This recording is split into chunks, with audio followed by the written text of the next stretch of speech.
नमस्कार दोस्तों, मैं अजीत साहब का स्वागत करता हूं आपके अपने यूट्यूब चैनल पे। दोस्तों, आज की यह वीडियो बहुत ही ख़ास और इम्पोर्टेंट टॉपिक पर होने वाली है, क्योंकि दोस्तों ज़मीन से संबंधित ये बहुत ही इम्पोर्टेंट टॉपिक है।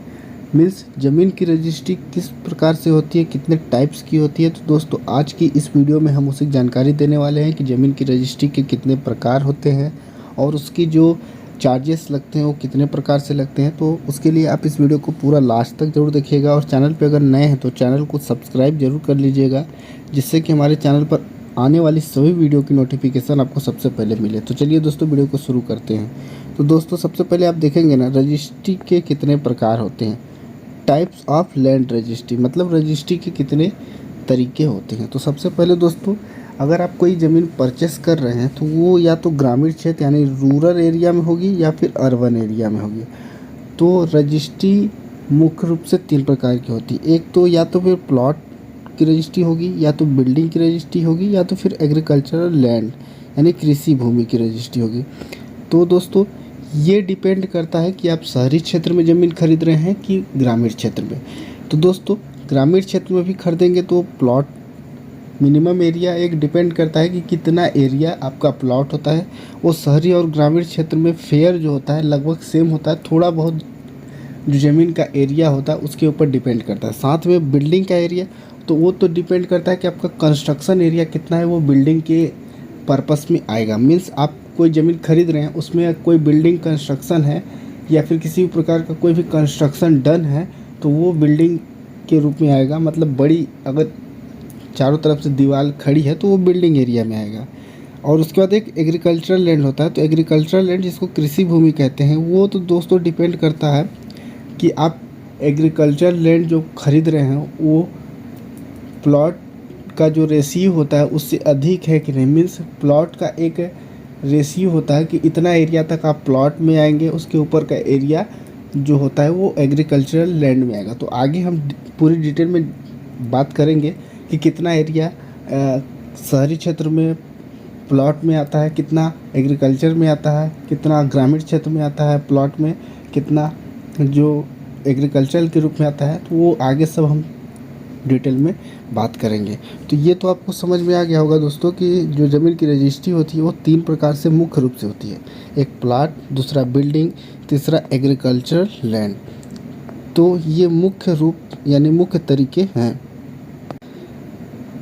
उसके बाद आप देखेंगे दोस्तों तो आपके सामने कुछ इस तरीके के और ऑप्शंस मिलेंगे। अब दोस्तों, ये जो plot registry square metre registry type यानी वर्ग मीटर में, अगर आप शहरी क्षेत्र और ग्रामीण क्षेत्र में कोई भी ज़मीन परचेस करते हैं, जैसे कि लाइक 1 डिसमिल, 2 डिसमिल, 3 डिसमिल, तो ये सारी ज़मीन स्क्वायर मीटर में आएंगी। अब स्क्वायर मीटर में रजिस्ट्री के कितने प्रकार होते हैं। तो स्क्वायर मीटर की जो भी रजिस्ट्री होगी वो या तो रेसिडेंशियल होगी, आवासीय में, कॉमर्शियल व्यावसायिक में, या फिर इंडस्ट्रियल किसी इंडस्ट्री के पर्पस के लिए, या फिर दोस्तों एजुकेशनल पर्पस के लिए।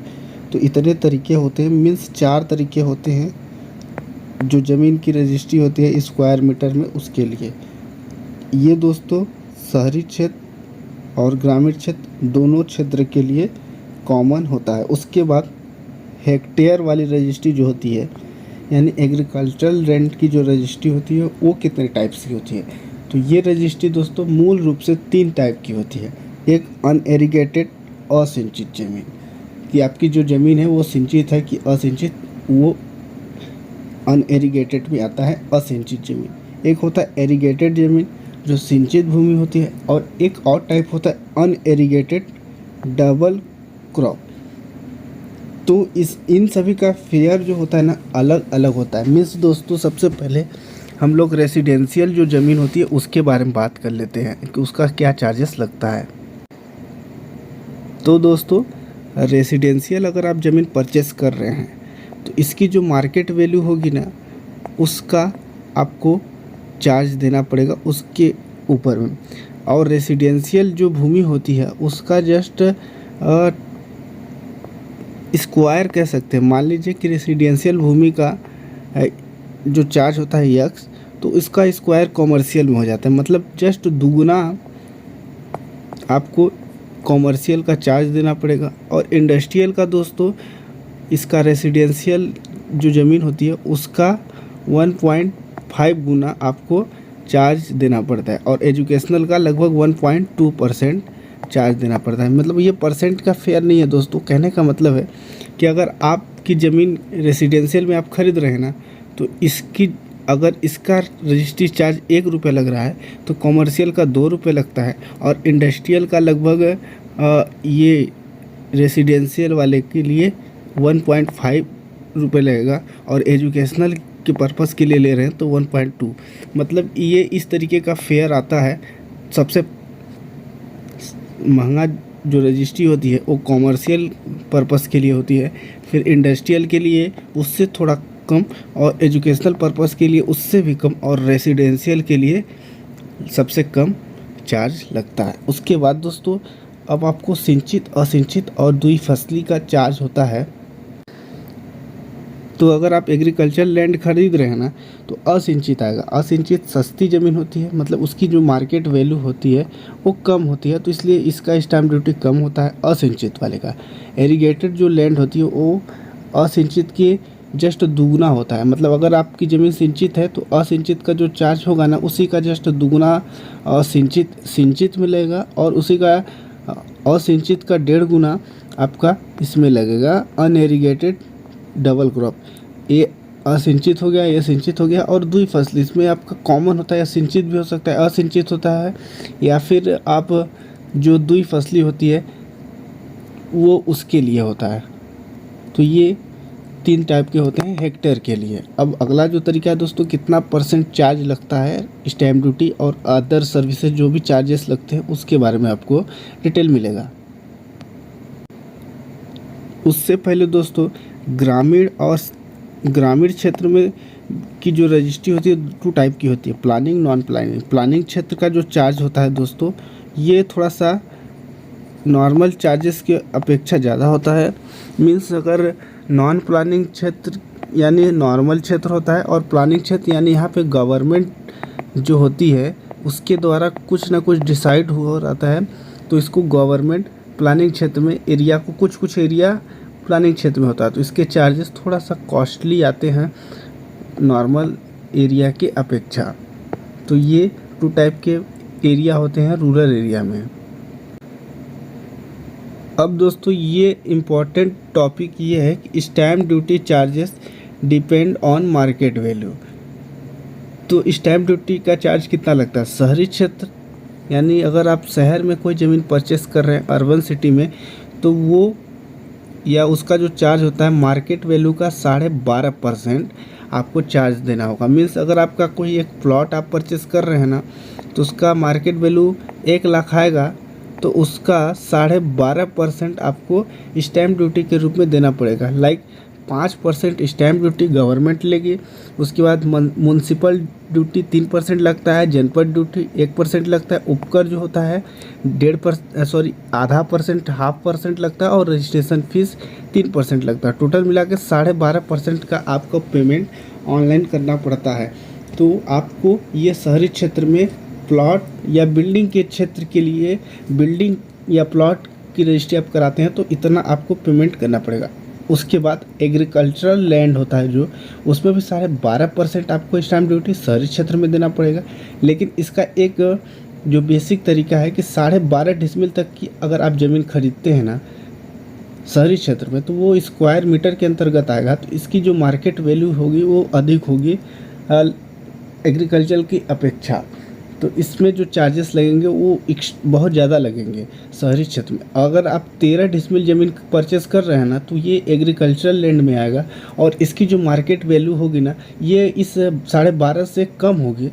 13 डिसमिल ज़मीन का मार्केट वैल्यू कम होगा क्योंकि वो एग्रीकल्चर के रूप में आएगा, और 12.5 डिसमिल की ज़मीन वो स्क्वायर मीटर पर आएगा तो उसकी मार्केट वैल्यू ज़्यादा होगी। यहाँ पे आप देख सकते हैं स्क्वायर मीटर की जो मार्केट वैल्यू होती है वो इंक्रीज़ रहती है यानी बढ़ी रहती है, और हेक्टेयर की जो मार्केट वैल्यू होती है वो डिक्रीज़ रहती है, कम रहती है। तो इसके जो चार्जेस हैं वो स्क्वायर मीटर वाले एरिया का ज़्यादा लगता है, और एग्रीकल्चरल लैंड यानी हेक्टेयर वाले का कम लगता है। और दोस्तों एक और बात है, शहरी क्षेत्र में अगर आप कोई ज़मीन परचेस कर रहे हैं तो अगर उसका जो चार्जेस लगते हैं कुछ अलग तरीके से लगते हैं एग्रीकल्चर के लिए। तो अगर आप कोई ज़मीन 13 डिसमिल आप खरीद रहे हैं, ठीक है, तो 12.5 तक तो आपका ये आपका वो स्क्वायर मीटर वाला ही चार्ज लगेगा, उसमें आपको कोई बेनिफिट नहीं होगा। लेकिन आधे डिसमिल जो ज़मीन होगी उसका जो चार्ज वो हेक्टेयर के हिसाब से लगेगा, यानी एग्रीकल्चरल के रेट से लगेगा। तो इसमें जैसे 12.5 डिसमिल से ऊपर का जो भी आप एरिया परचेस करेंगे ना, तो उसमें आपको बेनिफिट होगा, उसके जो चार्जेस लगेंगे वो कम लगेंगे 12.5 के बाद की ज़मीन का। तो ये के प्लस पॉइंट ये होता है।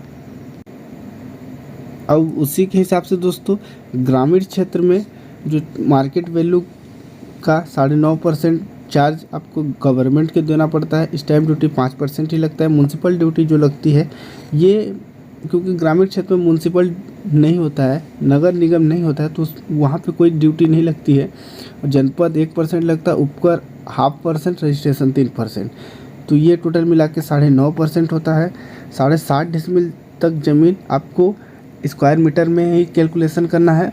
और यहाँ पे एग्रीकल्चर लैंड में जो आप 12.5 देख रहे हैं ये मिस टाइप है दोस्तों, यहाँ पे आपको 9.5% ही लगेगा ग्रामीण क्षेत्र के लिए।